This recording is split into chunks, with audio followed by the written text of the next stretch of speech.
Hey, this is another ZvZ between Free Winds and Vile Stealth. And I love ZvZ, man. ZvZ is so awesome because it's a mirror match, so in any mirror match, you don't have to worry about anything tricksy. Like, they can only just do what you did, but do it better. And that is awesome. That's a great feeling to know that as long as you do anything reasonably well, you're automatically going to be okay. Any viable strategy. Yeah. So we talk about how overlords need legs instead of vestigial claws. Vestigial legs instead of vestigial claws, and he's like, well, they already have claws, why don't you just let their claws attack things? And they'd be so slow that it wouldn't really be that dangerous. That'd be kind of a funny addition. I guess so. I'm okay with that. It's pretty funny. So he's going to have 100 gas when I haven't gotten any gas. So he just started his ling speed. I'm not even close to starting my ling speed. But that means that I got an extra hatchery while not really falling behind on anything. See, he has 200 minerals. I have 150 minerals. And we're both at 20 out of 26. So the key is that I'm going to be using slow lings to defend against fast lings. And that's, that's kind of risky. But the cool thing about slow lings against fast lings is that statistically they're both lings. The speed of the lings doesn't change their damage or their health or their armor or any of that stuff. So as long as I'm on creep and he's not, it should work out okay. And as long as I'm near queens and as long as he doesn't get to run by me and kill a bunch of drones, because the big danger of fast lings against slow lings is that he'll get in, kill a drone, and then run away before my lings can start hitting his lings, and kill another drone and run away, and kill another drone and run away. Kind of like Hellions do the ring around the rosy around your mineral line. So that's the real fear, the real danger of slow versus fast lings. So I'm gonna get my speed way later than him, but the trade-off is I'm gonna have more minerals than him for a long time. And I also have a lot more larvae than him because I got a hatchery and he totally didn't.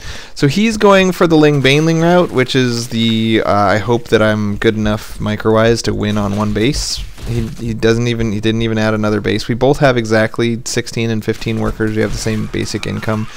We're both mining gas, but I have no ability to spend my gas. I'm mining gas by accident, whereas he's mining gas to turn it into banelings. So I'm going to end up with 280 completely unspendable gas here, which is stupid.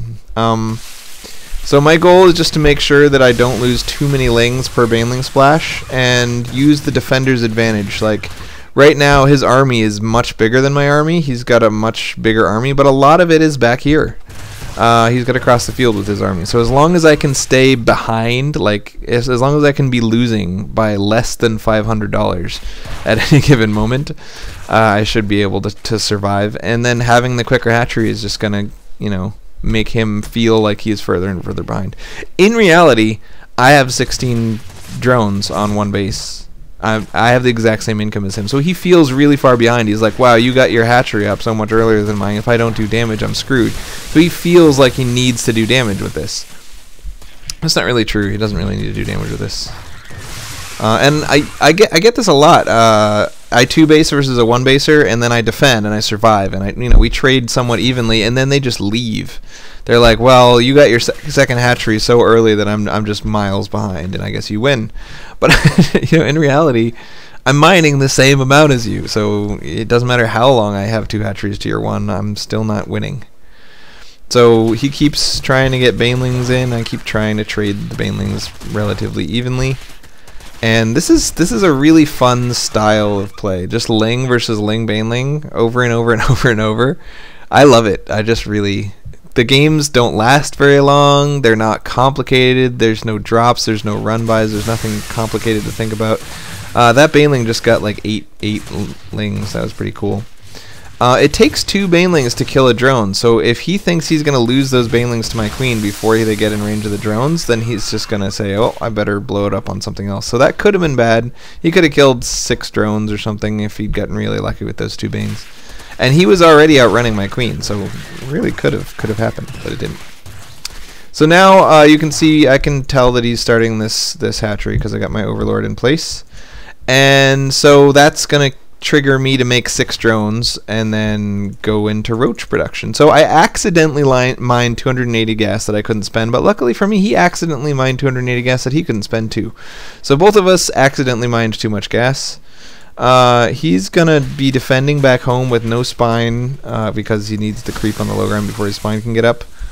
And 1 queen instead of 2, and just a couple of banelings. And I'm gonna take this opportunity when his hatchery is going up to try to go win the game. I'm gonna win him, as Simon would say. No, Daddy, I'm gonna win him. I'm gonna win the monkey level. So my lings are just getting an idea of whether or not it's completely a waste of my time to try, and they see practically nothing. 1 spine, 1 baneling, and a tiny, tiny number of lings. So even if he goes pure ling roach from here, I should be able to have more army than him. Notice I'm still not mining gas, and I'm still making tons of roaches. I finally used up all the gas that I got, and now I'm just going to go pure ling from there. And here we go. Here's my chansums. Here's my chansums. So I've spent $400 more on army than him, but with the walk across the field, roaches are so damn slow that by the time I get over here, we're pretty even, right? Pretty even.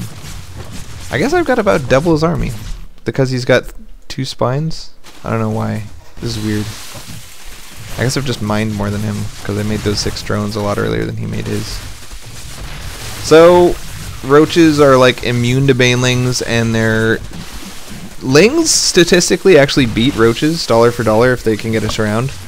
But I have twice as much army as him. It's not an even fight. It's not dollar for dollar exchange. So yeah, he lost his queens, he lost his spines, he lost his banelings, and that's the end. So yeah, dude, ZvZ, most fun mirror match by far. PvP, cannon rushes, proxy gateways, and 4 gates are just so freaking frustrating that I have trouble having fun in that matchup. I'm terrible at it too. That's also a big thing that makes it not fun for me.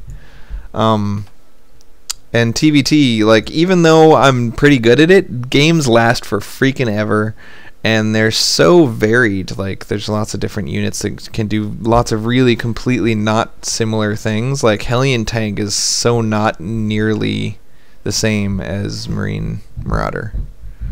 And, like, Air Terran is nothing at all like Infantry, and is nothing at all like a Thor Rush, is nothing at all like a Tank Push.